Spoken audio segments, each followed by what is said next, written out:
Hola a todos, yo soy Mariana Quevedo, bienvenidos a este podcast donde estaremos hablando de artrosis. Nos vamos a enfocar un poco más a la parte de rodilla y cadera. Y para ello también tenemos un súper invitado de lujo. Tenemos con nosotros aquí al doctor Tonatiuh Ávila. Él es médico especialista en medicina de rehabilitación y tiene una alta especialidad en, déjenme verlo, en rehabilitación ortopédica. Y bueno, también con nosotros está Cris, ya ustedes lo conocen.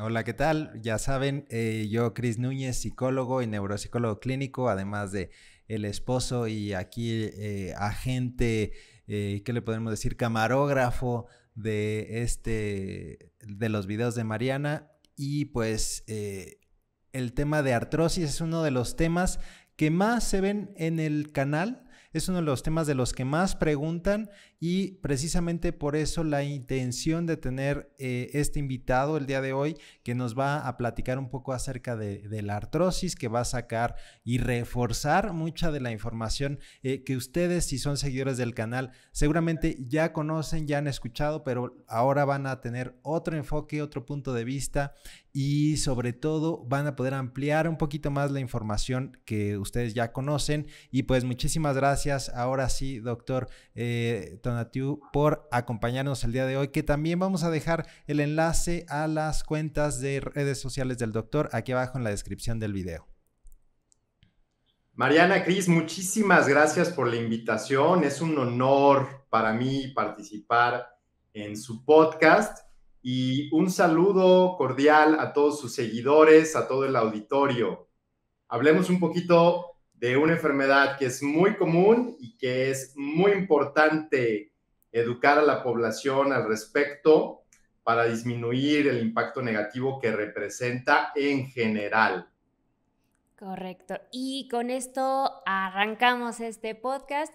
No olviden suscribirse, por favor, al canal y comenzamos. ¿Qué es la artrosis, doctor?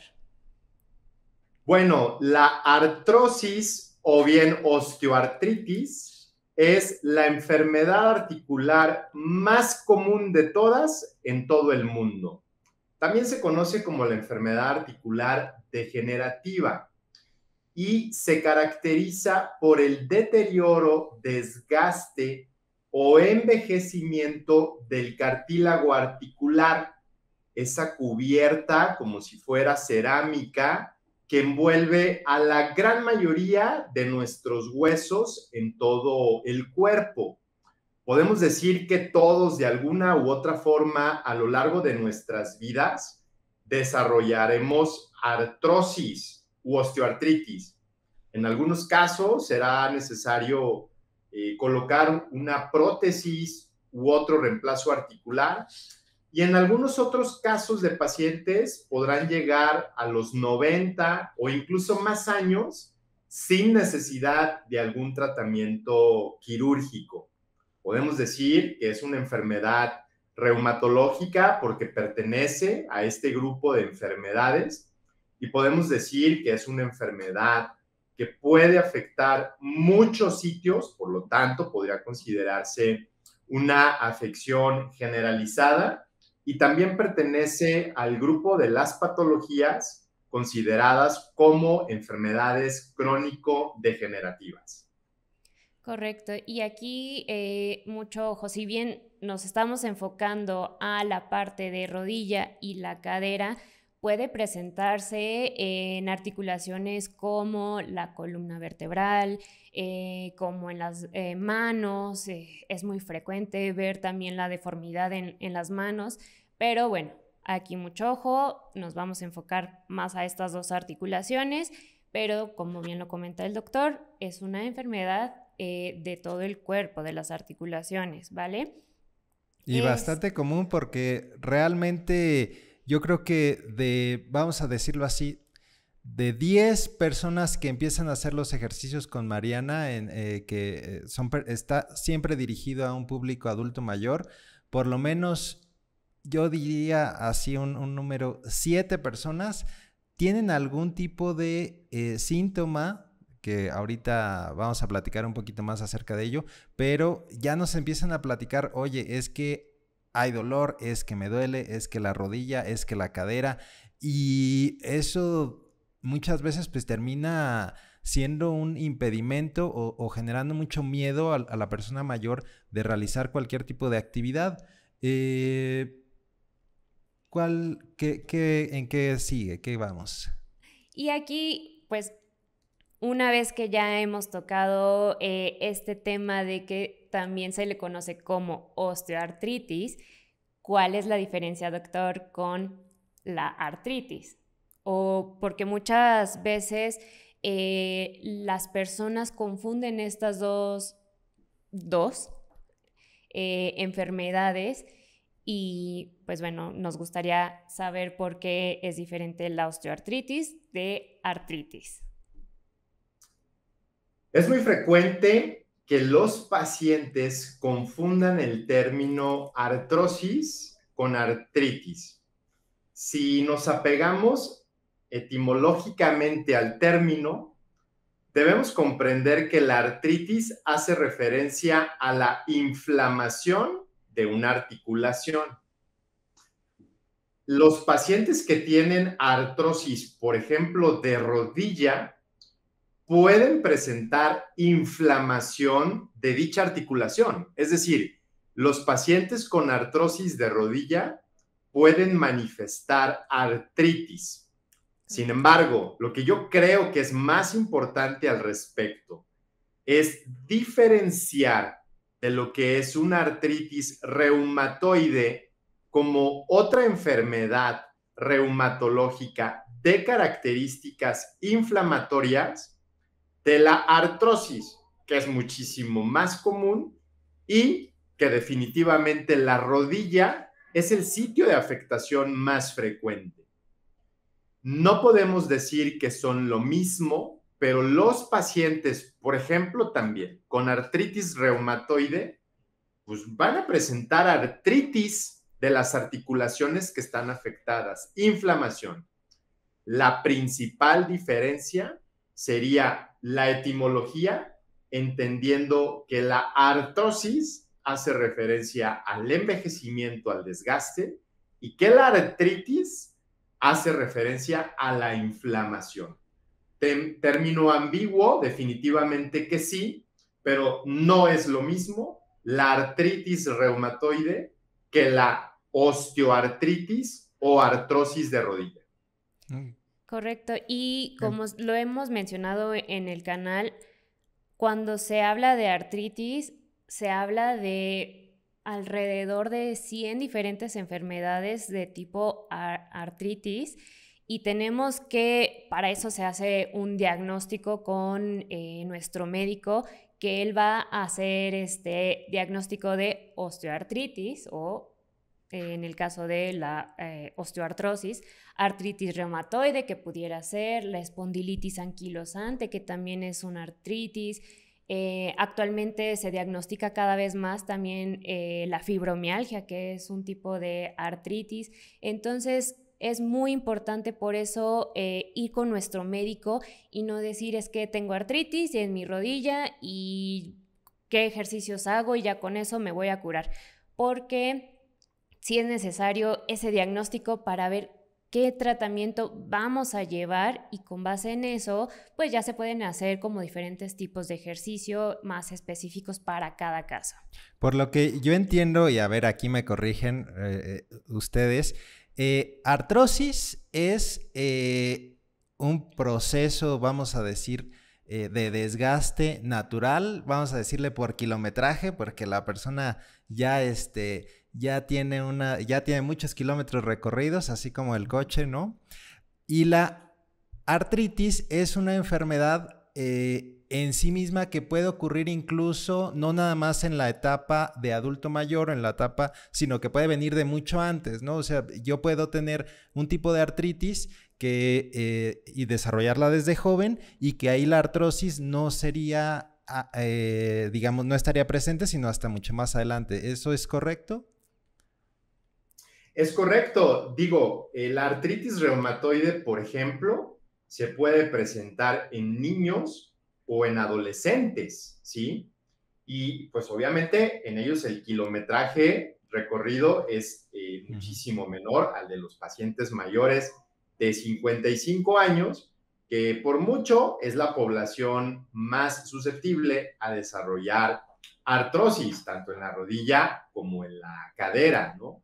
Pero como bien Mariana lo decía hace un momento, hay muchísimos tipos de artritis, ¿no? Por ejemplo, la artritis gotosa, que es esta artritis que se causa por niveles altos de ácido úrico en el cuerpo, y que olvídense, produce un dolor sumamente discapacitante.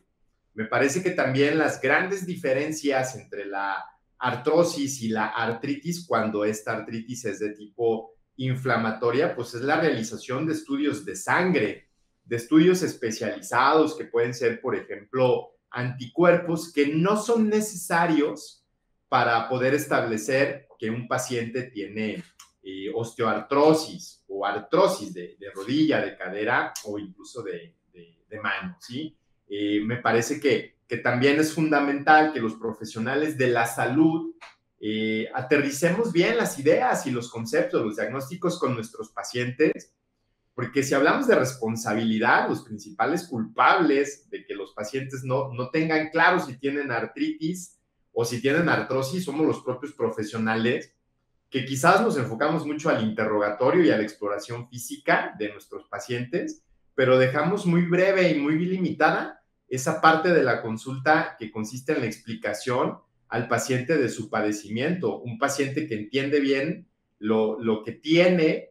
Sabemos que ahora en esta época de tecnología puede consultarlo con Dr. Google o Dr. YouTube y obtener información que le permitiría tener un mejor apego al tratamiento, un mejor desenlace clínico. Okay. Perfecto. Y bueno, vamos entonces a nuestra siguiente pregunta. Aquí me gustaría abordar ahora el tema de cómo es que se manifiesta y cuáles son los síntomas tempranos que nosotros podemos identificar para hacer el diagnóstico de una artrosis. Bien, permítanme platicarles que tengo un poquito más de 11 años de experiencia clínica como especialista en medicina de rehabilitación y que entre mi trabajo en la institución pública donde laboro desde el 2012 y mi práctica privada en la clínica de rehabilitación que tengo en Guadalajara, pues he podido atender más de 30,000 consultas y el principal motivo de consulta es la osteoartrosis, ¿no? Con ese background, algo que yo les puedo decir en este momento es que cada paciente es diferente y que hay pacientes que pueden presentar ciertos signos o síntomas clínicos y otros pacientes no presentarlos. Hay personas que pueden tener afectaciones graves antes de llegar a los 50 años y hay pacientes que tienen más de 80 años y que ustedes podrían decirles, quisiera verme como tú te ves en este momento cuando yo tenga 50, ¿no? Porque realmente pues son personas con mucha longevidad. Sin embargo, los signos y los síntomas clínicos más frecuentes de la artrosis, de la osteoartritis, son el dolor, la limitación de movimiento y la inflamación. Es muy común que ya dependiendo del tipo de segmento que esté afectado, como la cadera o la rodilla, los pacientes puedan referir limitación para caminar, limitación para subir, bajar escaleras, limitación para hacer una sentadilla o agacharse, o limitación tan solo para asistir a un centro comercial. Pero por mucho, el dolor, la limitación de movimiento y la inflamación son los signos y síntomas clínicos más frecuentes de la osteoartritis en la gran mayoría de la población. Yo nada más para tratar yo sé que a veces estos términos pueden ser como muy fáciles o sea, como que cuando hablamos de inflamación, a lo mejor se dice y todos asumimos que entendemos qué quiere decir la inflamación, pero exactamente qué es inflamación, doctor. O sea, ¿cómo se ve la inflamación o cómo se siente o qué es esa inflamación? Porque también hay que hacer una diferencia con edema, porque a veces pudiéramos tener edema y no inflamación. Sí, como también tendríamos que hacer la diferencia con un derrame articular, que a final de cuentas producirá el común denominador de estos tres conceptos, que es el aumento de volumen, ¿no? ¿Qué es lo que yo les puedo decir al respecto? Es muy común que los pacientes durante la entrevista inicial de las consultas nos digan, doctor, veo que una rodilla está más gorda que la otra. Y esto me sucedió después de haber estado caminando por más de 2 horas sin parar. Entonces, hablar de inflamación, pues no deja de ser hablar de un término inespecífico, ¿no? Lo más importante de ello es realmente documentar que hay una diferencia en el tamaño, en el volumen de una articulación. Y algo que por regla, por protocolo hago en todos los pacientes que acuden por osteoartritis, artrosis de rodilla, es medir el perímetro patelar, que es tomar una cinta métrica como la que cualquier costurero, por ejemplo, podría tener, y en el puritito centro de la patela o rótula, ese hueso circular que tenemos en la cara anterior de la rodilla, medir todo el perímetro de la extremidad de nuestros pacientes. Ver la diferencia con el lado contralateral, entendiendo que todos podríamos tener una diferencia de hasta 1 centímetro en las articulaciones sin que esto se considerara anormal. Sin embargo, me ha tocado atender pacientes que tienen hasta 6 centímetros de diferencia en la rodilla afectada en comparación con la sana, si así le podemos decir, aunque ya también tiene su número de kilometraje avanzadito. En esos casos de la diferencia tan grande del volumen, sí definitivamente tendríamos que considerar la posibilidad de un derrame articular, que es mucho más frecuente en traumatismos, pero que los pacientes con una artrosis severa, con una artrosis avanzada, también pueden presentar de manera importante, ¿sí? Entiendo, pues, que podríamos decir, tiene edema en la rodilla, pero no, yo creo que es mucho más común hablar de edema como una situación en la que se está presentando una retención patológica o anormal de líquidos en las extremidades y que esto tiende a ser un comportamiento diferente, una localización diferente, sobre todo en las regiones más distales de nuestro cuerpo. Correcto. Esto me recordó una caricatura, se las voy a platicar. Era literal una caricatura de esas de los periódicos, donde acudía una persona mayor al doctor y le decía, doctor, es que me duele la rodilla. Y le dice el doctor, es la edad. Y le dice el paciente, oiga, pero es que la otra también, la otra no me duele y tiene la misma edad. Entonces, ¿qué es? Bueno, nada más pensando en este tema de la comparación, ¿no? Que se tiene que hacer y que aquí nos platican. Y pues que eso nos lleva a otra de las preguntas, y es que si ya dijimos artrosis, manifestaciones, dolor, o sea, si yo ya veo que me duele, si veo que está más grande, voy a hablar específicamente de la rodilla, ¿no? Si ya me duele la rodilla, si veo que hay una diferencia entre una rodilla y otra, y además esa rodilla ya me está, ya al moverla, veo que no la estoy pudiendo mover de la misma manera en que muevo la otra, ya tengo que pensar en esto, ¿no? Sí, tener como ya una sospecha y no dejar esperar y a ver si en algún momento se mejora o en algún momento baja. Ahí hay que hacer un diagnóstico temprano, y hablando justamente de diagnóstico temprano, doctor, ¿cómo es que se hace el diagnóstico?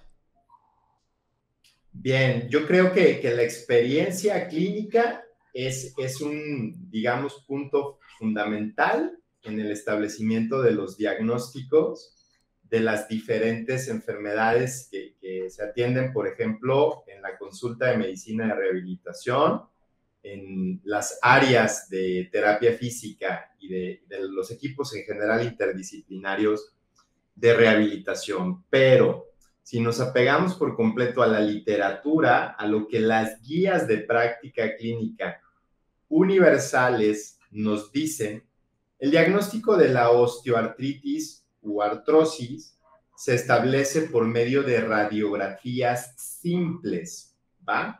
Yo les puedo confesar que me gusta mucho cuidar el bolsillo, pero también el tiempo de mis pacientes.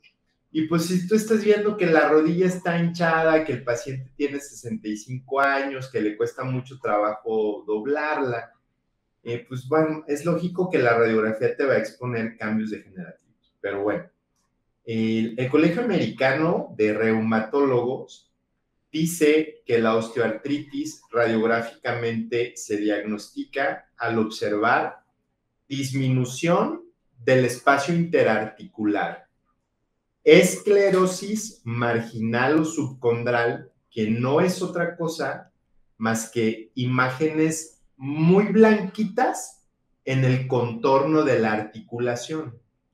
Formaciones de osteofitos que son como piquitos en los huesos de las articulaciones y la presencia de deformidad articular, ¿sí?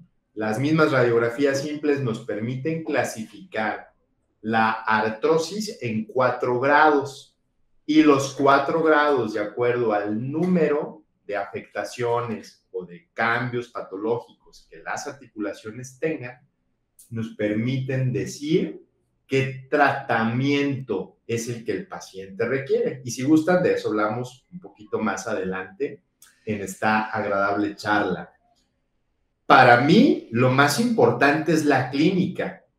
Y algo que me gusta con mucha frecuencia decirles a los médicos en formación, a los fisioterapeutas que están terminando sus carreras, pero sobre todo a los pacientes, es que uno debe de tratar pacientes y no debe de tratar estudios paraclínicos, como en este caso radiografías o como podrían ser resonancias magnéticas.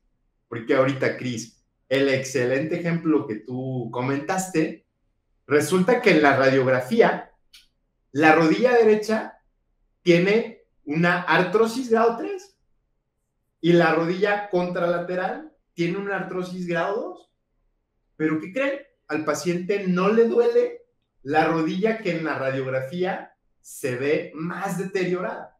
Entonces, una parte fundamental del diagnóstico de esta entidad clínica es la exploración física, en donde nosotros tenemos que, además de con el interrogatorio, identificar cuál es el sitio de mayor afectación, traspolando esos cambios patológicos que vemos en la radiografía en la situación clínica que cada uno de nuestros pacientes tiene. Seguramente si no había dolor en esa rodilla y ya le muestra el estudio y le dice, es que también tiene artrosis ahí, también va a haber dolor ahí, ¿no? Y Sí, fíjate que por eso también la psicología importa muchísimo como en estos temas, porque en puede todos que los temas, Mariana, en todos. Porque en estas situaciones llega el paciente con dolor en un lado, le hacemos el diagnóstico que también tiene en el otro lado y ya empieza mágicamente también a doler ese otro lado y a haber más limitación. Entonces, ahí juega muchísimo la parte de la salud mental. En los casos de artrosis y, bueno, muchas otras enfermedades que me ha tocado y como bien menciona el doctor, no hay que...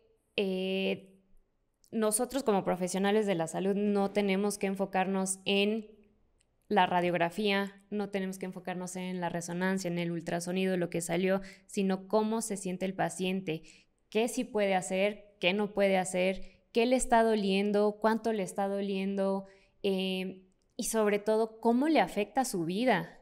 Porque a veces nos basamos en que es que no estira bien la rodilla, no logra estirar bien la rodilla, pero al paciente puede que eso ni le afecte tanto, pero no la puede flexionar, que eso sí le importa. Es que no estira bien y yo quiero que estire bien esa rodilla, pero el paciente dice, es que a mí eso no me afecta en mi vida, yo lo que quiero es agacharme a cuidar mis plantas. Oye, y Y fíjate la que... inflamación pasa a segundo término, porque quizás pues, lo que el paciente quiere es tener la capacidad de realizar sus actividades de jardinería. Y la medicina en la actualidad, la terapia física en la actualidad, tienen que estar enfocadas a ello, pues a tratar a los pacientes como personas, más que como portadores de una enfermedad o de una patología. Y es una corriente muy padre que seguramente pronto cada vez estará más presente y más desarrollada. Y nada más, también sobre de eso, a veces, ya casi no pasa, pero antes pasaba mucho que nos llegaban correos allá al mail del trabajo y le mandaban a Mariana fotos de las radiografías y dime Mariana qué tengo, así, o qué ejercicios hago, así nada más con la radiografía y Mariana, pues es que no funciona de esta manera, entonces, pues que es mejor que no me haga las radiografías hasta que me las prescriban, yo puedo llegar y que me hagan mis radiografías o mejor primero voy a consulta, entiendo aquí que el paso es, yo tengo esta manifestación de síntomas, voy a la consulta y ahí se evaluará si me mandan o no radiografías, ¿correcto? Así es, definitivamente lo mejor es no realizar un estudio paraclínico, dígase radiografía, ecografía, resonancia magnética, tomografía, sin antes evaluar al paciente, pero sobre todo sin que sea realmente necesario con fines diagnósticos o con fines terapéuticos. Si podemos establecer un diagnóstico, implementar un tratamiento, sin la necesidad de someter al paciente, por ejemplo, a la radiación que implica una tomografía, pues preferible hacerlo, porque finalmente los pacientes lo agradecerán y el cuerpo nos dirá mucho más que cualquier estudio paraclínico que podamos solicitar. Okay. Perfecto, pues me voy a saltar un poquito aquí porque puse primero prevención. Pero me gustaría hablar como un poquito antes de este tema sobre el tratamiento médico, porque aquí vaya que hay muchas cosas que hablar y me llegan muchísimos mensajes de que si me aplico células madre, que si me aplico sonoterapia, que si me aplico ay, ¿cómo es que huele a pino? El marihuanol. Ah, sí. Que para disminuir la inflamación, el dolor y bueno, nos gustaría, doctor, que nos platicaras de el tratamiento médico antes de hablar un poquito de la prevención. Antes, doctor, perdón, nada más la interrumpo antes de que nos hable de esto, y es que algo que pasa, bueno, yo creo que, no sé si cada vez esto vaya a cambiar, pero se piensa que el tratamiento nada más es médico, ¿no? O sea, que el tratamiento si no hay una... Bueno, ¿y qué me tomo? O sea, porque luego esa es otra pregunta que llega por mail o por mensaje de comentario en YouTube y que les dice, bueno, ya me platicaste de los ejercicios, pero ¿y qué me tomo? ¿Y qué me tomo? O sea, como que si no hay un qué me tomo, no están, no está completo. Ajá, como que la persona no está recibiendo un tratamiento y eso es algo yo siento que tiene que ver mucho con la población y que creo que ojalá un día la persona no nada más diga ¿y qué me tomo? Sino que se cambie esa pregunta por ¿qué puedo hacer además de tomarme el medicamento? ¿No? Yo creo que el canal de Mariana es un canal que no está enfocado en charlas como esta, sino que está enfocado en acciones y una acción muy pues que se predica pues es la terapia o el tratamiento a través del ejercicio. Pero pues obviamente las personas siempre tienen duda de eso, entonces yo creo que por eso y Mariana nunca les dice, doctor, Mariana nunca se mete en eso. Ya, perdón, ahora sí. Bueno, yo creo en la actualidad que el mejor tratamiento para la artrosis de rodilla y de cadera es la prevención. Pero nos brincamos esa parte y le damos al tratamiento ya cuando la enfermedad está presente, ¿no? Les desde antes, si que, quiere platicarnos desde antes, así. No, podemos empezar con ello y luego lo hilamos muy padre, ¿no? Con el tema de la prevención, que yo creo que cuando hablaríamos de un mensaje principal sobre este tema, sin duda la prevención lo es, ¿no? El país, el mundo nos lo agradecería bastante que pudiéramos dejar un mensaje claro sobre la importancia de la prevención en artrosis. Pero bueno, en el 2021 me titulé de una maestría y ustedes como profesionales no me dejarán mentir que la búsqueda bibliográfica que uno realiza cuando está por presentar una tesis o un proyecto terminal es más extensa que nada. Y mi tesis se enfocó a la rehabilitación en osteoartritis de rodilla. Entonces, pues bueno, tuve que revisar todo lo que estaba reportado en la literatura sobre cuál es el mejor tratamiento para la osteoartrosis de rodilla. Resulta que cuando hablamos de medicamentos, el medicamento con la mayor efectividad para tratar la osteoartritis es el paracetamol. Un medicamento barato, muy económico, muy accesible y afortunadamente, digamos, con muy poquitos efectos adversos cuando se utiliza a dosis adecuadas, ¿no? En cuanto a las técnicas y los métodos de rehabilitación y terapia física, el mejor tratamiento para la artrosis de rodilla debe de incluir la termoterapia, debe de incluir el ejercicio de estiramiento muscular, el ejercicio de fortalecimiento muscular y el ejercicio para mejorar el balance. Ojo, no estoy diciendo que el resto de medicamentos que se proponen de utilidad para el tratamiento de la artrosis de rodilla no tengan utilidad. Estoy hablando de lo que la ciencia dice que es lo mejor con los mejores efectos para el tratamiento de la enfermedad articular degenerativa de la rodilla, ¿no? Yo considero que dentro del tratamiento de la artrosis de rodilla, la educación al paciente y a su familia es un punto clave. El paciente debe entender que la artrosis de rodilla es irreversible e imparable.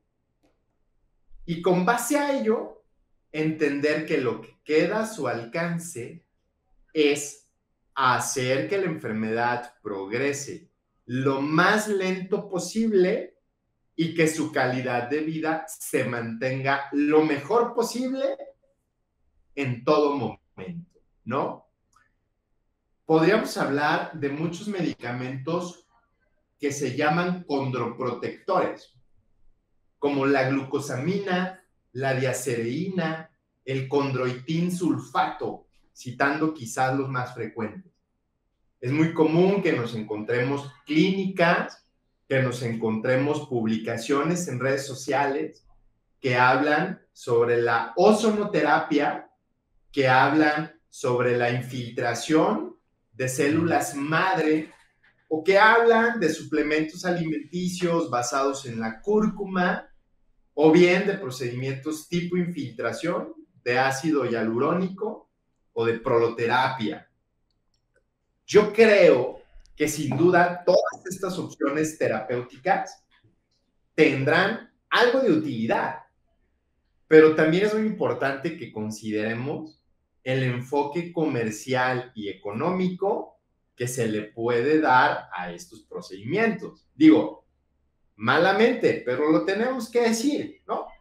Tú como profesional de la salud, ¿qué puedes cobrar mejor? Prescribirle en una receta a un paciente 650 miligramos de paracetamol cada 8 horas o infiltrarle células madre en la rodilla. La diferencia es abismal. Y eso es algo que tanto es responsabilidad de los profesionales de la salud como de los pacientes.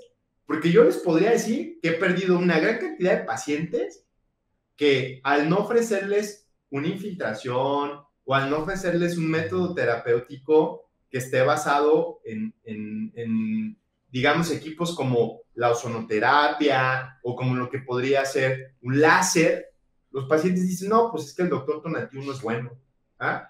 El otro doctor me puso 5 piquetes, no se me quitó el dolor de la rodilla, pero pues al menos le hizo la lucha, ¿no? Hizo algo. Entonces, Qué coraje, son aspectos estamos... culturales y son aspectos que se tienen que tomar en consideración. Digo, yo sé que tienes seguidores de todo el mundo, Mariana, pero sin duda son problemáticas que los países latinoamericanos compartimos desde el enfoque cultural de la medicina, ¿no? Finalmente, en cuanto a este punto, yo les diría, el mejor tratamiento para la artrosis de cadera, para la artrosis de rodilla, es el que tiene un fundamento científico.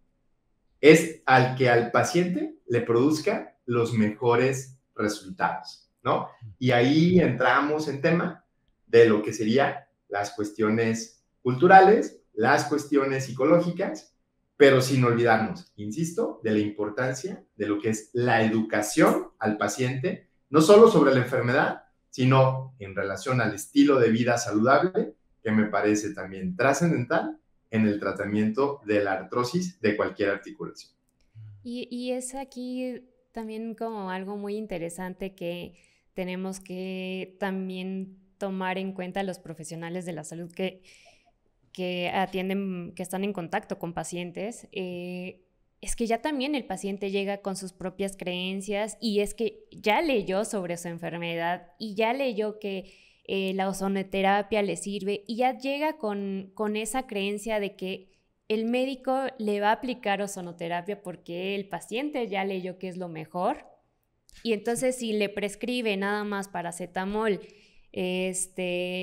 cambios de hábitos, que vaya al nutriólogo para mantener un peso saludable y no se ve reflejado eso que ya iba pensando el paciente que iba a pasar en la consulta, que le iban a tratar con eso, entonces dice, es que no sabe. Sí, pero es que también ¿y dónde lo leyó, no? Porque seguro lo leyó en el primer enlace de Google que justamente, por alguna casualidad, es un anuncio, una página publicitaria donde te ofrecen también ese tratamiento, ¿no? Pero también es que estamos en el mundo al revés, ¿no? O actualmente que ya también empiezan a incursionar en TikTok y en Instagram y que vio que un influencer recomendó no, bueno, eso es lo peor, algo, pues. ¿no? Algo que se encontró naturista y que a él le funcionó y entonces aquí es donde también tenemos que estar como batallando contra esa desinformación. Sí, te decía del mundo al revés porque algunos nos quejamos de es que las farmacéuticas solo quieren hacer negocio y nos ven como carteras andando, y por otro lado es que si no me prescriben el medicamento caro no me están tratando, entonces no tenemos remedio. Pero bueno. Sí, es complicado, pero miren, voy a aprovechar esta parte para, sin extenderme mucho, decirles, los felicito por el súper trabajo que están haciendo en la difusión en redes sociales, ¿no? Admiro y respeto mucho sus contenidos y la verdad es que me permiten aprender todos los días, ¿sí? el poder que se tiene con las redes sociales, el poder que se tiene con los medios de comunicación en la actualidad, debe ser bien utilizado, porque la falta de regulación, en donde pues todos podemos publicar lo que queramos, puede transmitir un mensaje bastante malo, ¿no? Entonces, qué padre que ustedes estén haciendo esto, qué padre que lleguen a tantos teléfonos celulares, a tantas computadoras, y que tengan la intención de que la información que se difunde y se transmite a todos sus seguidores sea una información de calidad que, como les decía hace un momento, el país, el mundo lo va a agradecer por tratar de educar en lo que nos va a permitir tener un entorno más saludable, ¿no? Pues muchas gracias. Gracias. Pero bueno, y ahorita siguiendo un poquito con eso, pareciera entonces que este camino, como ya nos dijiste, una vez que ya se presenta el diagnóstico, hay que considerar que va a ser algo degenerativo y que por lo tanto no hay una vuelta atrás, o sea, por lo tanto entiendo no hay una cura, o sea, no hay una regreso a tener rodillas de veinteañero, eso ya no hay. Va a seguir progresando, se busca que sea lo más lento posible, pero pareciera entonces o sea, como que una parte dice, pues entonces no hay nada que hacer, ¿no? O sea, como que si ya a todos nos va a dar y entonces pues ya es como antes se creía, ¿no? Que, por ejemplo, que la sarcopenia, esta pérdida de la masa muscular, es inherente o es parte de hacerse persona mayor y luego dijeron, ¿sabes qué? No, espérame, es una enfermedad y por lo tanto hay un tratamiento, hay una prevención y no es algo que vaya a aparecer sí o sí y entonces pues creo que esto tendría que ver con la prevención, ¿no? Sí, bueno, aquí en Jalisco decimos, nomás nos pelan los ojos, que creo que en algunas partes del país también. Cuando les digo a los pacientes, esta enfermedad es irreversible e imparable, nada más me pelan los ojos, ¿no? Y yo creo que la gente debe de decir, ¿sabes qué? Yo ya no regreso con el doctor Tonatiuh. Sí, ahorita más de alguno en los comentarios, debieron de haber puesto, ay, son amarillistas, lo ponen para que asustar a la gente. Sí, pero bueno, ya cuando veo que me pelan los ojos, digo, por el momento, todavía la ciencia no ha avanzado a encontrar una estrategia que permita la regeneración del tejido cartilaginoso. Hice el posgrado de alta especialidad en rehabilitación ortopédica en el Instituto Nacional de Rehabilitación de la Ciudad de México en el 2011, hace poquito tiempo. Y en aquel entonces se estaban realizando trabajos de investigación para implantar condrocitos de animales o de otros pacientes en rodillas que tenían ya su desgaste. Los condrocitos son las principales células del cartílago articular. Y los efectos eran promisorios. Sin embargo, hoy en la actualidad se tiene sustentado que la efectividad de los implantes de condrocitos, como lo más que ha avanzado la ciencia al respecto, tienen efectividad limitada. La glucosamina, el condroitin sulfato, el ácido hialurónico, que también es muy común, no regenerarán el cartílago. Digamos que producirán un efecto antiinflamatorio y protector.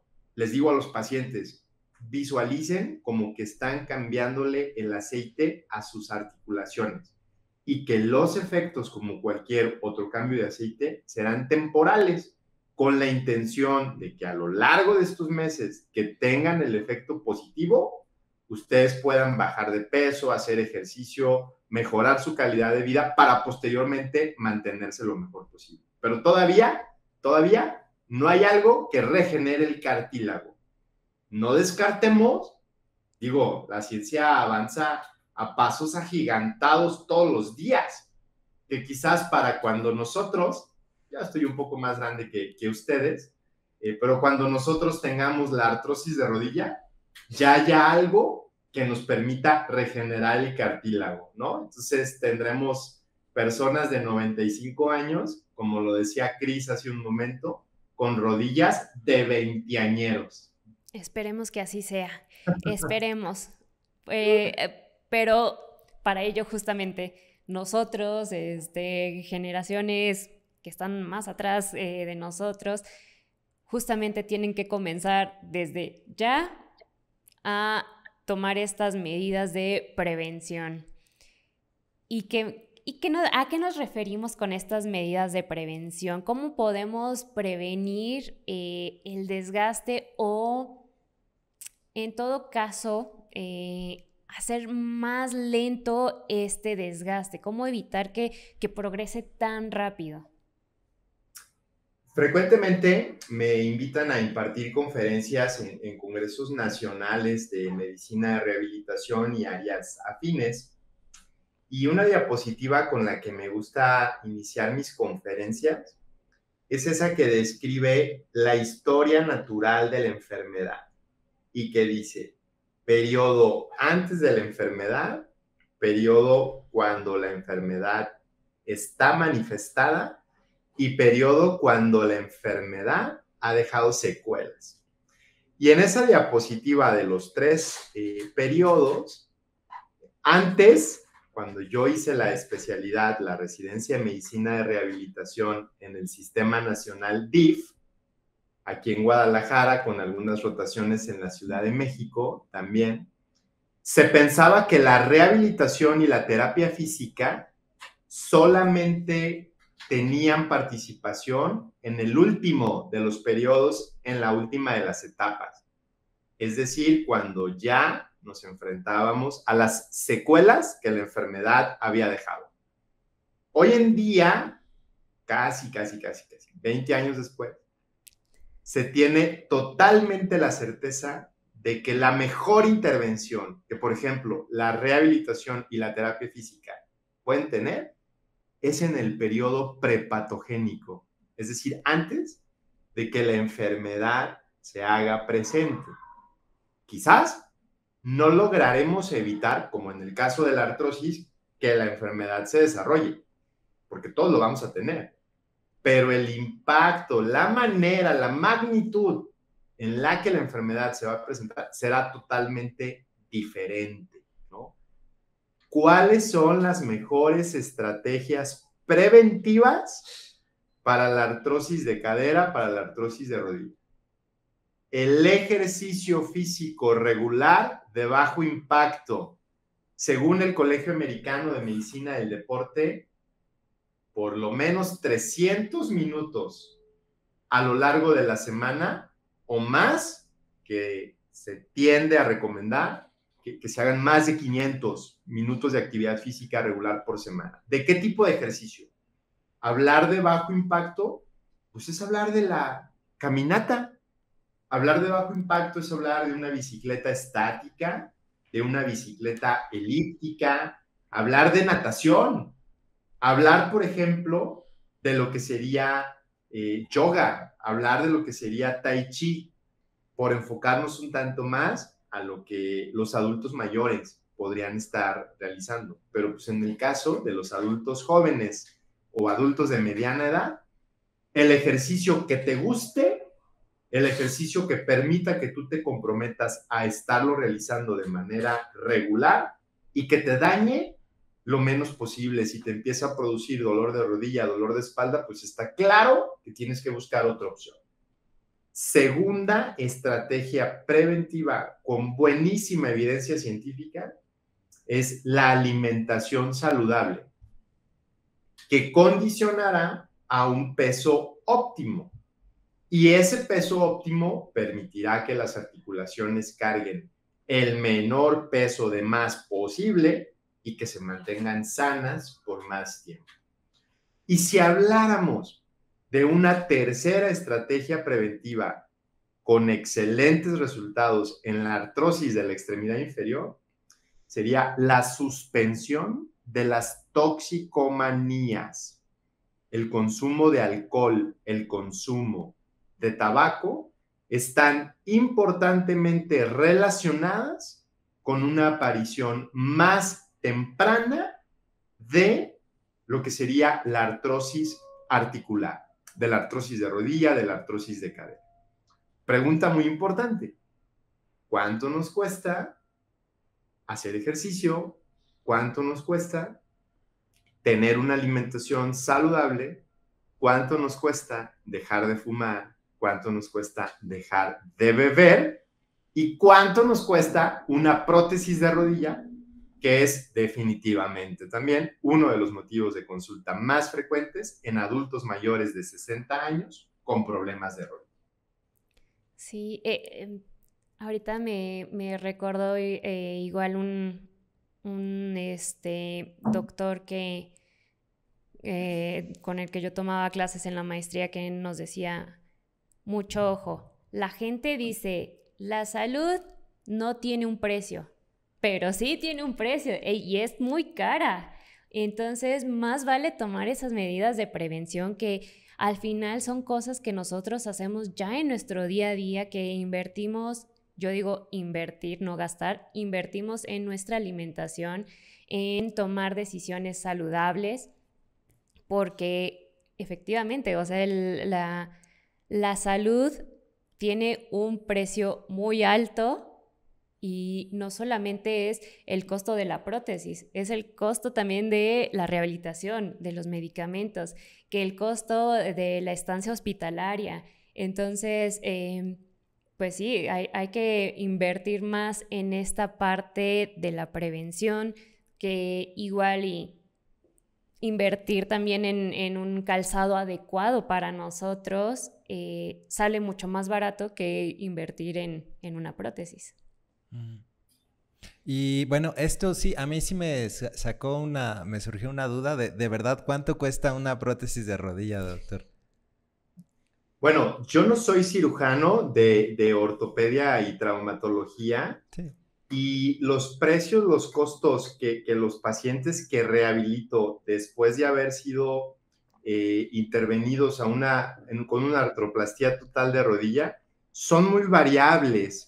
Son muy variables porque representan el costo del implante, que hay de implantes a implantes, como de carros a carros. Uh-huh. El costo de la estancia intrahospitalaria, que varía del hospital. Claro.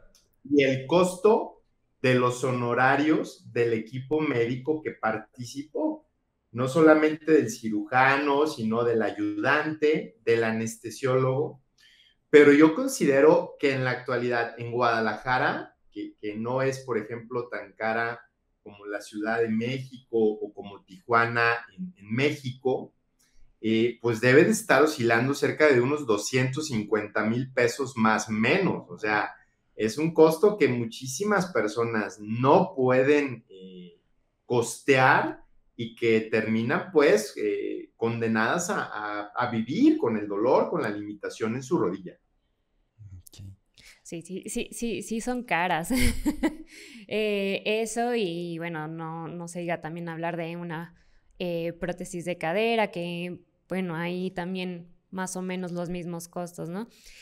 Y perdón, nada más, para los que nos ven internacionales, 250,000, tomando el dólar a 19 pesos, serían $13,158. Nada más ahí para los que... Para que le vayan calculando. Vean acá cuánto cuesta. Aunque si hablamos de lo que cuesta, Cris, una prótesis de rodilla en Estados Unidos, nos quedaría claro de por qué toda la gente está viniendo a Tamaulipas o a Baja California de Estados Unidos, los que no tienen aseguranza médica allá, porque el precio es muchísimo más económico en México, aún en Tijuana, que es zona cara, aún en la Ciudad de México, que también es zona cara. Sí, no. Ese es otro tema ya, totalmente, ¿no? Y aquí, bueno, ya que estamos hablando de las prótesis, ¿cuándo es que se recomienda ya la cirugía? Porque muchas personas me han dejado mensajes de que es que qué ejercicios hago, qué me tomo, para no llegar a la cirugía. Ah, y es sí, que ¿por qué? ya me quieren meter a cirugía y yo me rehúso y no quiero y es que me da miedo, pero hay veces que pues es la única opción ya disponible. Sí, perdón, nada más. Y luego es que ya te dicen, no, es que ya me dijeron que ya me tienen que hacer la cirugía y ahora sí dime qué ejercicios hago. No, bueno, pero bueno, hay un poquito la paradoja, ¿no? La contradicción de que no queríamos llegar ahí, ya estamos ahí y ahora sí queremos hacer lo anterior. Pero bueno, la pregunta otra vez era, ¿cuándo se recomienda entonces la cirugía?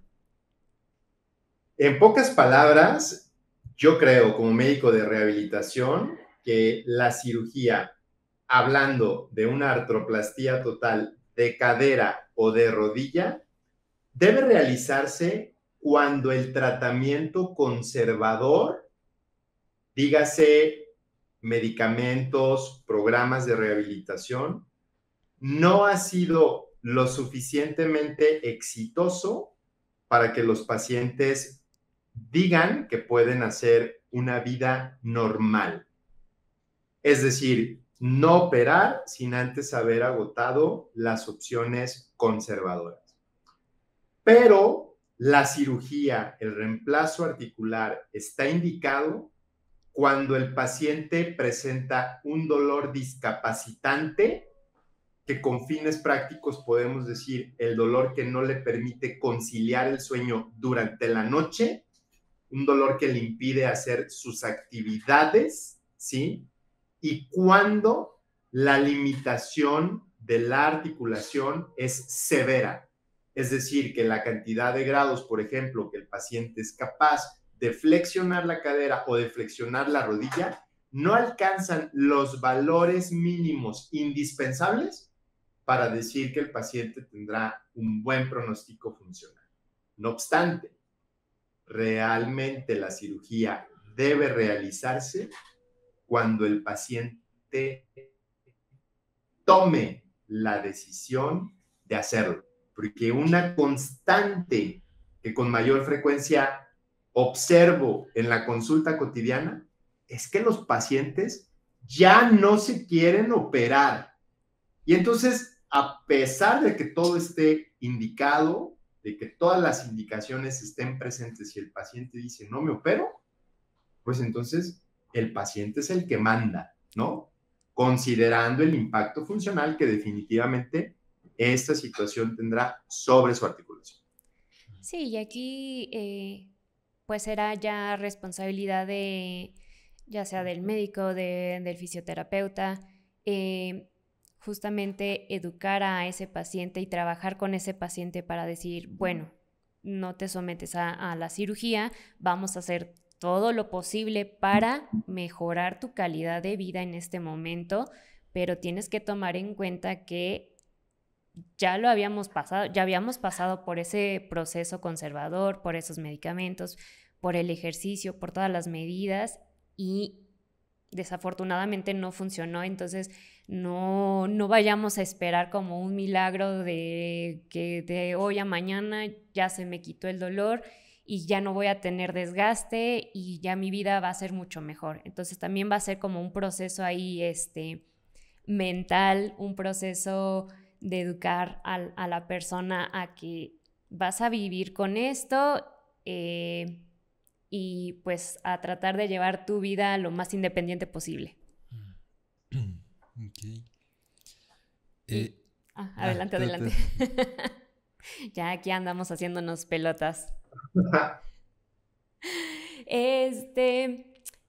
Pues bueno, para mí llegamos creo que al punto que más me gusta, que más me llama, que más me entretiene, que es el ejercicio en la artrosis. Y aquí es donde, si en las otras dudas que me llegaban comentarios, en del ejercicio me llegan, pero por montones. ¿Qué ejercicios sí? ¿Qué ejercicios no? Mi médico me indicó que no hiciera sentadillas, que no hiciera zancadas, que sí hiciera esto, que reposo, cuánto reposo, que la rodillera. Y bueno, vamos a aclarar todas esas dudas, a ver si podemos. Yo creo que hay un par que son bien importantes en las que me gustaría como decir un sí o no bajo estas circunstancias, y es en particular en el tema de o sea, yo tengo artrosis, puedo hacer sentadillas, yo tengo artrosis, puedo hacer zancadas, esas son como vamos a decir que el pan de cada día de los comentarios, ¿no? Y gente luego muy enojada de que se le dice, ¿no? De que, oye, es que sí se puede o no se puede, y gente que pues ya está muy casada, digamos, con ciertas ideas, y que se entiende porque obviamente uno tiene que ser empático con que esa persona está viviendo con dolor, y que obviamente si esa persona te dice, es que me duele, y uno nada más le dice, no, pero es que sí lo tienes que hacer, o sea, siempre es como que se siente poca empatía, ¿no? Si uno es muy enfático en que sí, a pesar de que, digamos, la teoría nos diga una cosa, yo creo que esa es como una de las cuestiones más grandes, yo creo que llegan aquí al canal. Muy bien, pues bueno, creo que es una excelente pregunta y voy a iniciar la respuesta diciendo que yo recomiendo ampliamente los programas de ejercicio de Mariana Quevedo, es decir, de Fisio Querétaro, porque he podido, como dicen los chavos, stalkear las cuentas de Instagram y de YouTube, y me parece que los programas que tú propones, que tú realizas, Mariana, son basados en lo que está reportado en la literatura científica como ejercicios seguros y efectivos para los diferentes padecimientos que abordas y expones, ¿no? En seguimiento a ello, me parece que el ejercicio debe de adecuarse a cada persona, a cada paciente, más que a la enfermedad en general.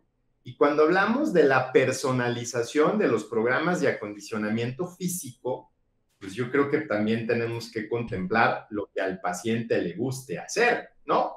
Porque en algún momento previo de la charla les comentaba, la natación es un excelente ejemplo de actividad física de bajo impacto, pero ¿qué tal si al paciente, qué tal si a la paciente, pues no les gusta el agua y tienen hidrofobia, ¿no? Claro. Los pacientes no lo van a hacer. Los pacientes no van a realizar una actividad física o un método de acondicionamiento que no les guste. Entonces, de manera general, yo creo, porque Mariana tiene más experiencia que yo en ese sentido, pues es que los programas de ejercicio tienen que incluir estiramiento muscular, deben de incluir fortalecimiento muscular y deben de incluir ejercicios de equilibrio o entrenamiento propioceptivo. Cuando hablamos de ejercicios de estiramiento muscular, tenemos que pensar en los músculos más grandes. Y, por ejemplo, tenemos que estirar de cajón el cuádriceps, los isquiotibiales, el tríceps ural. Cuando hablamos de ejercicios de fortalecimiento, no podemos olvidar a los estabilizadores clave de cada articulación, como tanto de la cadera y la rodilla. El abdomen es fundamental. La musculatura del tronco, de los paravertebrales, de los abdominales, son esenciales para que el paciente mejore, ¿no? Pero también el glúteo medio, el glúteo mayor, el cuádriceps, los isquiotibiales, el tríceps ural, son infaltables en los métodos de fortalecimiento. Sabemos que hay algunos ejercicios que pueden hacerlo en combinación, como hay algunos ejercicios que solamente pueden tratar un músculo a la vez. Entonces, el equilibrio, pues lo podríamos hacer tan solo con un cojín viejo, ¿no? O con un balón viejo de fútbol o de básquetbol inflado a la mitad de su capacidad, es decir, en la casa del paciente se podría hacer. como también se pueden hacer todo esto en gimnasios, en clínicas de terapia física, insisto, aterrizado y adaptado al contexto, al ambiente de cada uno de nuestros pacientes. Y bueno, retomando un poquito esto de las sentadillas y las zancadas, porque a mí me encantan, son de mis ejercicios preferidos porque es donde se activan muchísimos músculos, se necesitan de muchas articulaciones para hacer el ejercicio. Y aquí también como que entra un poquito la duda entre tu médico te dijo que no lo hicieras o es tu propio miedo a realizar el movimiento. Porque ahí también influye mucho la famosa kinesofobia, el miedo a moverse, y creemos que si no muevo la articulación, no me va a doler y va a estar mejor. Y es todo lo contrario. Aquí citando a una doctora que también se encuentra en YouTube, Andrea Furlan, no sé si la han escuchado, ella es de Canadá, y ella decía de las articulaciones que las articulaciones, como la rodilla, vamos a considerarlas como si fueran de miel. Si la miel la estamos moviendo, es líquida, tiene una consistencia suavecita. Si la dejamos de mover, si dejamos de mover la miel y la dejamos ahí reposando un rato, ¿qué pasa con la miel? Se empieza a cristalizar, se empieza a hacer como más espesa, más rígida, y eso mismo pasa en nuestras articulaciones. Y entonces, si nosotros la dejamos en reposo, eso va a pasar y se va a hacer más rígida y va a doler más al momento de querer moverla. ¿Qué va a pasar cuando nosotros queremos mover esa articulación, ya sea de la cadera o de la rodilla? Vamos a decir, híjole, es que ya me empieza a tronar y me empieza a doler más, entonces ya no la muevo. Y aquí es donde también quiero aclarar un poquito la situación de las sentadillas y las zancadas. Por eso tomamos ciertas normas o siempre estoy dando ciertas indicaciones para las personas que realizan mis ejercicios, las sentadillas no pasan de los 90 grados. Ahí cuando pasamos nosotros los 90 grados, sí se somete a la articulación un poquito más de estrés y puede llegar a causar más molestias. Es por eso que nosotros hacemos a la mitad, igual las zancadas. Me han llegado comentarios de que, ¿y por qué no pasar la rodilla de la punta de los pies? ¿Dónde hay literatura? Y yo, a ver, sí se puede. Si tú puedes, adelante. Adelante, ¿no? exacto. Si no hay dolor, si no hay artrosis. Pero lo recomendado, si hay artrosis, y es la gran mayoría de la población con la que nosotros trabajamos, es por eso que hago la indicación de que tu rodilla no pase la punta del pie. ¿Por qué? Porque así vamos a mantener un ángulo más adecuado, más ¿Seguro? Más seguro para la articulación. Y bueno, es por eso que para mí yo digo, hagamos sentadillas y zancadas, hasta donde tú puedas, hasta donde tú sientas que no hay dolor. Puede haber molestias, porque hay que diferenciar entre molestia leve y un dolor que ya es moderado, intenso, y que digo, a ver, tengo que parar el ejercicio sí o sí porque me está doliendo, y hay que escuchar también a nuestro cuerpo. Y nada más, perdón, Mariana, ahorita que dices de eso, es de... recientemente subimos un short a redes y decía justamente de que no hay, si tú buscas que las sentadillas estén prohibidas en la artrosis, que no lo vas a encontrar, y una persona luego, no, es que sí está, y justamente, y es obvio que esa persona lo buscó, y sí le sale, pero no leyó lo que decía el artículo, porque justamente dice, es que no puedes hacer sentadillas en la artrosis porque te pone las sentadillas que no se pueden hacer, sentadillas profundas generalmente son con peso, con una barra, y o sea, esa es la sentadilla que te dicen, no, pues esa sí no la vas a poder hacer o va a producir mucho dolor en temas de artrosis, pero no tiene nada que ver con lo que se propone de este lado, y que si bien es cierto que alguna persona pueda decir, no, es que a mí me dijeron que no las hiciera, también es bien importante aquí que no se está juzgando a nadie, ni se le quiere criticar, ni estamos diciendo que su médico no sabe. Más bien, los que no sabemos somos nosotros acerca de la circunstancia que está viviendo esa persona en particular, ¿no? O sea, si yo digo, es que a mí mi médico me dijo que no, y punto, ahí se acabó, bueno, siempre va a estar cuáles fueron las circunstancias por las cuales el médico te dijo que no, porque a lo mejor si es un caso bien particular, bien específico, del cual uno no tiene la suficiente información para en un comentario así de 6, 7 palabras, pues sí, ahí es más como, pues falta, ¿no? Información, faltan detalles. Sí, y perdón que aquí lo diga, doctor, pero pacientes o nosotros como pacientes, cuando vamos a consulta, también cuestionen a su médico, pregúntenle, ¿por qué me manda eso? ¿Por qué no me manda esto? ¿Por qué me indica esto? Y así el médico puede darles más explicación sobre su enfermedad y bueno, tener como ya un panorama más amplio de qué está pasando con mi rodilla, con mi cadera. Creo que también es algo que nos falta a nosotros como paciente de preguntarle más a nuestro médico, cuestionarlo un poco más, porque también nos quedamos con lo que él nos diga y bueno, pues ya, él me indicó esto, pues ya, hago lo que él dice. Sí, y a veces también por un poquito de pena y a veces hasta bueno, dependiendo del doctor, ¿verdad? Hasta de miedo, ¿no? Porque dices, no, ese doctor se ve muy enojón, mejor no le voy a preguntar. Pero ya parece más bien que nos estamos desahogando aquí con contigo, el doctor. ¿sí? No, padrísimo, y creo que el tema lo amerita, es un tema muy amplio y es un tema sumamente importante. Yo creo que visualicé por un momento ese listado de reactivos de Chris, de si puede, no puede. Y creo que ahí hablaríamos de la pregunta del $1,000,000, ¿no? Porque nosotros, como profesionales, podríamos decir, sí lo puede hacer, pero el paciente no lo va a hacer, o no lo puede hacer.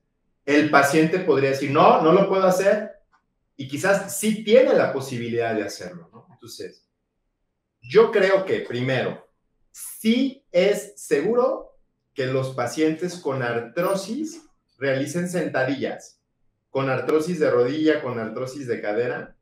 Me parece que como ejercicio en cadena cinética cerrada, sí está permitido que lo realicen y que los programas de entrenamiento, de acondicionamiento físico, los incluyan entre sus ejercicios. Como muy bien lo dice Mariana, el grado de flexión de la rodilla está directamente proporcional al incremento en la tensión intraarticular de la articulación. A mayor tensión intraarticular, mayor posibilidad de presentar un daño o una lesión. Te fuiste hasta los 90 grados, pero yo creo que todavía 60, 70 grados de flexión en una sentadilla representan un arco bastante seguro que no le va a producir una lesión, aún los 90 grados a los pacientes. Pero si el paciente no tiene artrosis y la sentadilla le duele, a pesar de que modifiquemos la alineación corporal, la magnitud, la amplitud de la flexión, pues tenemos que buscar otras opciones, tenemos que buscar otras alternativas. Pero no sin antes experimentar el ejercicio sin la predisposición de considerar, no lo puedo realizar o es un ejercicio nocivo para mi condición clínica. El paciente mismo tiene que aprender a escuchar su cuerpo, porque el cuerpo va a ir diciéndonos qué tanto sí, qué tanto no, más allá de lo que entrenadores, fisioterapeutas, médicos podamos decir. Pero si hablamos de uno de los mejores ejercicios para el fortalecimiento de los músculos estabilizadores clave en la rodilla, sin duda, son las sentadillas. Y recientemente leí un artículo que hablaba sobre los efectos positivos del ejercicio excéntrico con sentadillas en pacientes adultos mayores sobre la cantidad de la masa muscular que ellos tienen y sobre la calidad de vida. Entonces, tenemos que estar abiertos, sin duda tenemos que documentarnos, pero tenemos que mejorar la comunicación entre todos los entes que están involucrados. Correcto. Sí, completamente de acuerdo. Aquí, pues también uno está aprendiendo a comunicar, a transmitir ese mensaje, que sea algo positivo y no que sea una imposición, y tal vez también entender como el contexto de la persona y que igual posiblemente nunca hizo una sentadilla y cómo lo voy a forzar ahora a hacer una sentadilla, ¿no?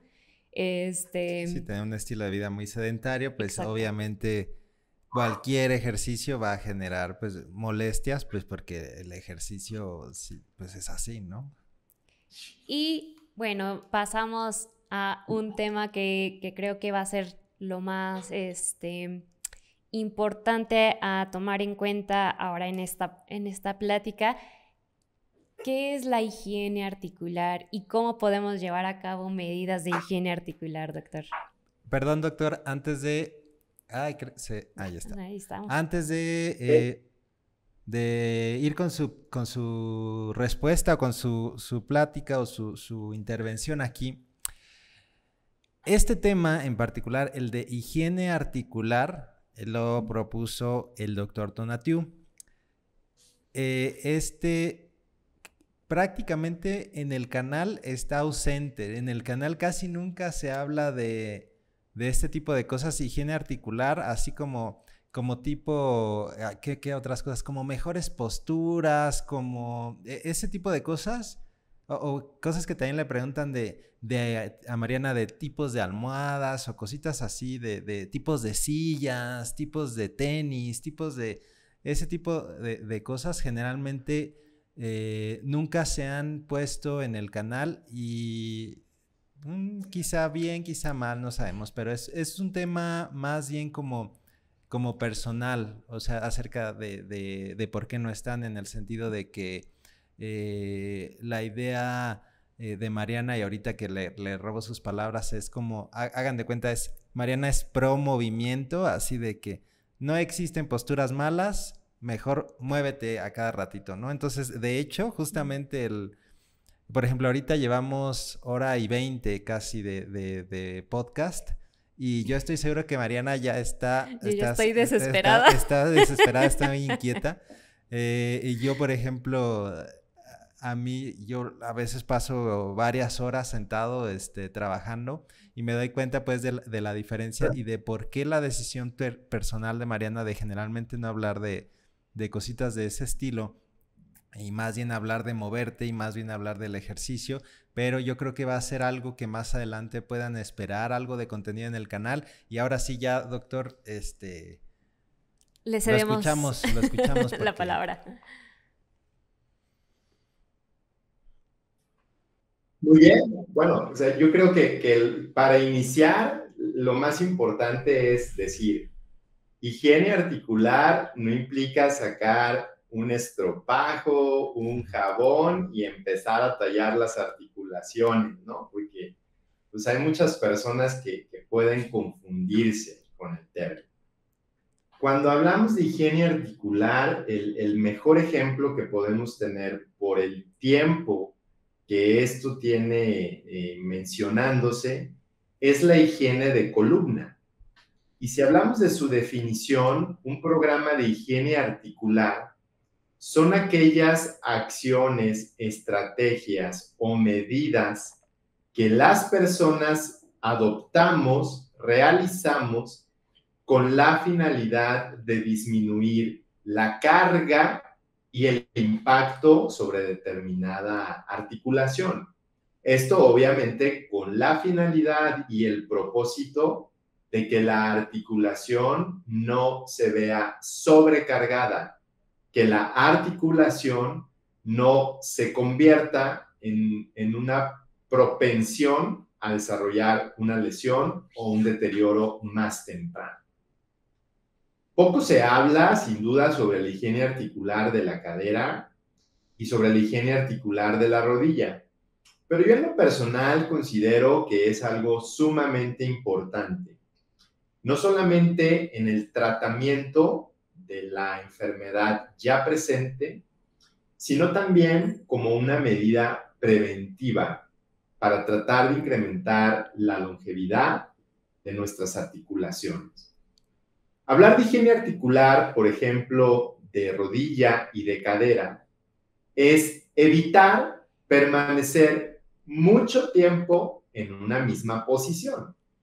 Como por ejemplo ahorita Chris mencionaba que él puede pasar N cantidad de horas sentado.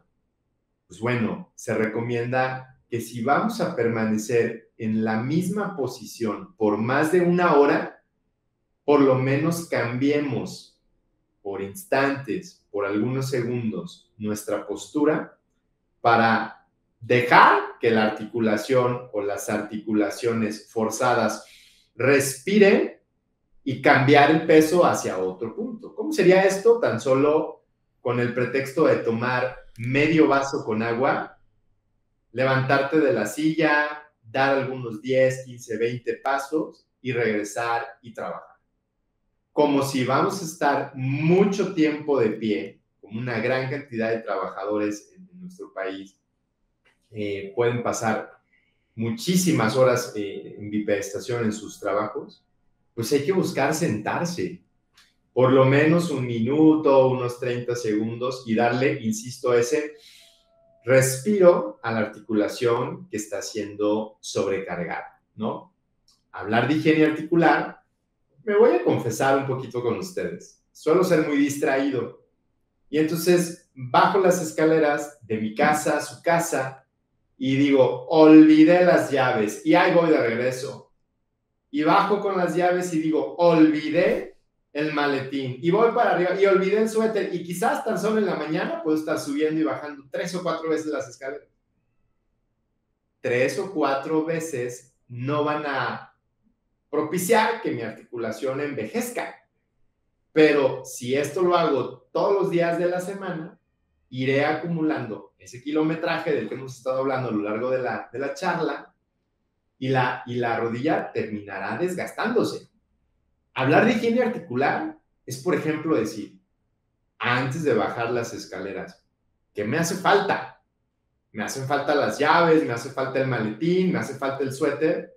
Voy a tomarlo antes de bajar porque mi objetivo es optimizar la cantidad de veces que subo y que bajo escaleras, ¿no?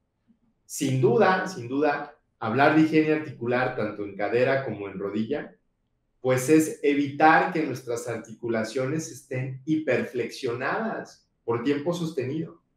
Porque, insisto, la flexión de la rodilla está relacionada con la presión intraarticular. Y si nosotros, por ejemplo, dormimos con las rodillas flexionadas, pues es muy común que el paciente o que nosotros mismos despertemos con dolor o que despertemos como con esa sensación de entumecimiento en nuestras articulaciones porque mantuvimos la posición por lo menos durante 5 o 6 horas que mayor carga intraarticular le representa a la rodilla, ¿no? Por eso es que tendríamos que buscar una posición para dormir, una posición para trabajar en la que nuestras rodillas no estén tan flexionadas. Porque yo les preguntaría, ¿qué tan flexionadas tienen sus rodillas en este momento en la silla en la que están sentados? Es decir, ¿los pies están delante de ustedes o los pies están detrás de ustedes? Tan solo el tenerlos detrás de la silla, pues es algo que está incrementando mucho la presión intraarticular de la rodilla. Y así como Mariana ya está desesperada por el tiempo que tiene sin estarse moviendo, pues vamos, puede la rodilla estar así como de ya, necesito que me cambies la posición porque necesito tener ese respiro, ¿no? Y obviamente hablar de higiene articular, pues también nos habla del tipo de ejercicio que nosotros podemos realizar, ¿no? Del tipo de ejercicio que sabemos que mientras más grado de flexión con peso o sin peso le estemos dando a nuestra rodilla durante el ejercicio, mayor cantidad de presión intraarticular estaremos aplicando y eso estará produciendo un efecto negativo dentro de la articulación, ¿sí? Sí, totalmente de acuerdo. Y aquí, por lo mismo de que yo nunca he hablado de este tema, nunca lo he puesto en el canal, justo me tuve que poner a leer porque dije, no puedo venir sin estar preparada. Entonces, ya me puso el doctor a estudiar. Y también, bueno, aquí estábamos hablando por lo que estuve leyendo de higiene articular, lo de mantener un peso saludable. Hay personas, de hecho también médicos en Estados Unidos, que refieren que bajar tan solo 1 libra responde como a quitarle 4 libras de presión a la articulación. Es un aproximado, no es algo exacto, no es que, ay, sí, ya le quitamos 4 libras y uff. Pero sí tiene ese impacto en nuestro peso, y aquí quiero poner como un ejemplo de que nuestro cuerpo es como una casa y nuestras rodillas son como las varillas. Nuestras articulaciones son las varillas donde ponemos esa cimentación, y alrededor de las varillas vamos poniendo los ladrillos, el cemento, lo vamos haciendo más fuerte, y eso pasa con los músculos. Si nosotros le ponemos los ladrillos gruesos, los que son resistentes, el concreto, el cemento adecuado, va a hacer que nuestras varillas resistan más y se desgasten menos. Y bueno, creo que este es como un ejemplo muy, muy vago, ¿no? No, a ver si se entiende, pero eso mismo pasa en nuestros músculos. Tenemos que tener unos músculos fuertes para que se distribuya ese peso en nuestras articulaciones y se desgaste menos nuestro cartílago. Y de ahí la importancia también de fortalecer los músculos que rodean la articulación. Y también digo, hay un video específico que puse: fortalecimiento de rodillas. Mucho ojo, la rodilla como tal no tiene un músculo que fortalecer, sino son todos los músculos alrededor de la rodilla, que es el cuádriceps, los isquiotibiales, los abductores, los aductores, todo esto se tiene que fortalecer. Y bueno, uno es eso, también el calzado, porque muchas veces me ha tocado que las personas mayores, y en cuanto son más mayores, necesitan el cambio del calzado por uno que ya no sea de agujetas y que tengamos que amarrarlas, porque es muy difícil, para empezar, tener que agacharnos a abrocharlas, y también requiere mucho más esfuerzo vamos a agacharnos o vamos a jalar la pierna para colocarnos los tenis, los zapatos, lo que sea. Y sobre todo cuando hacemos ejercicio, usar el calzado adecuado, porque de verdad a veces nos toca hacer ejercicio con unos tenis que no tienen el soporte adecuado, y también de ahí se vienen como las lesiones. Aquí el doctor sabrá un poco más de esto, del calzado. Yo no soy experta en eso, no lo domino, pero sí mucho ojo. Si van a comprar unos tenis para hacer ejercicio, vean su tipo de pie, la forma de su pie, y que un experto les aconseje qué tipo de calzado es el adecuado para ustedes. Pero ya para finalizar, nos gustaría despedirnos nada más con un pensamiento final, platicar un poquito de qué nos dejó esta charla y pues hacer este cierre. Si quieren, comienzo yo y ya después les cedo la palabra para irme yo despidiendo. Yo le agradezco primero mucho al doctor, porque fue una plática donde se esclarecen muchos temas, nos deja claro como definiciones de qué es la artrosis, también nos habla de su tratamiento, pero a mí algo que me quiero llevar hoy es que la mejor terapia, el mejor tratamiento siempre va a ser la prevención, y es a donde todos tenemos que aspirar a empezar a movernos más, a realizar este tipo de actividades, porque donde le busquemos, siempre que nos vayamos a buscar qué es lo mejor que puedo hacer por mí, siempre vamos a encontrarnos con dos cosas: alimentación y ejercicio. Eso va a ser constante, ¿no? En toda nuestra vida, en todo lo que queramos prevenir de este y muchos otros temas, van a ser una constante, va a ser algo que siempre va a estar ahí. Entonces es algo que yo me llevo de esta charla. Le cedemos la palabra, doctor. Un último pensamiento. Híjole, pues muchísimas gracias primero una vez más por la invitación. He disfrutado muchísimo el podcast y créanme que el que más aprende de todos estos eventos es su servidor, ¿sí? ¿Qué es lo que principalmente me deja todo lo abordado en la charla? Creo que es muy importante involucrar a los pacientes en forma activa a sus procesos de atención médica y hacerles ver desde el primer contacto que su participación es fundamental para que las cosas vayan bien. Es mucho mejor prevenir el impacto negativo de una enfermedad que tratarlo. Entonces, si hay algo que los adultos jóvenes o adultos de mediana edad puedan optimizar en este momento en sus vidas, en lo referente a la actividad física, en lo referente a la alimentación, háganlo. Empiecen a hacerlo hoy mismo, porque eso seguramente los conducirá con mayor probabilidad al camino del envejecimiento exitoso. Y en relación a los adultos mayores que ya padecen una artrosis de rodilla, una artrosis de cadera, recuerden que no necesariamente el tratamiento más costoso o con la mayor tecnología generará los mejores resultados.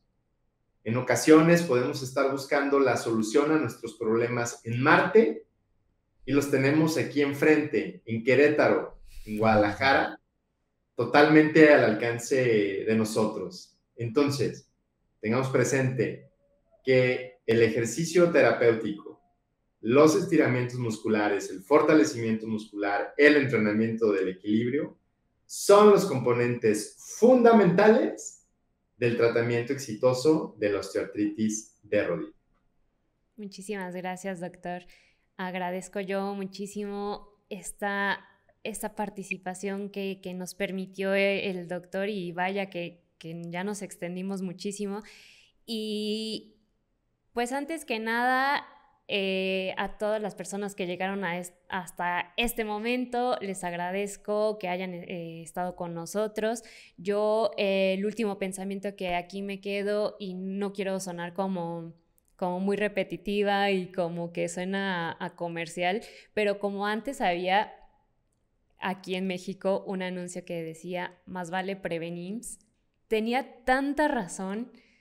Y yo en ese momento no la cachaba, yo decía, es que estos anuncios, y sí, o sea, más vale prevenir, sale mucho más barato, sale mucho mejor para nuestra vida cuando ya llegamos a ser adultos mayores, a ser personas mayores, y de verdad que hay una gran diferencia entre una persona que vive con hábitos saludables a los 80 años que una persona que lleva malos hábitos y si es que acaso, y no es por sonar muy pesimista, llega a los 80 años. Entonces es muy grande esa diferencia y solo es tomar decisiones.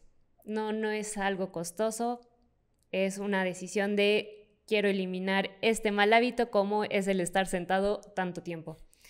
Les agradezco mucho a todos que hayan estado en esta plática. Les vamos a estar dejando por aquí las redes sociales del doctor para que lo vayan a seguir. Él también allá, sobre todo en Instagram, está muy activo, tiene gran información para que vayan a visitarlo, lo sigan y bueno, no le vayan a pedir consultas ahí por Instagram. Agéndenlas, exacto. Les dejamos redes sociales y les agradecemos mucho a todos. Que tengan un bonito día. Bye. Nos vemos pronto. Gracias.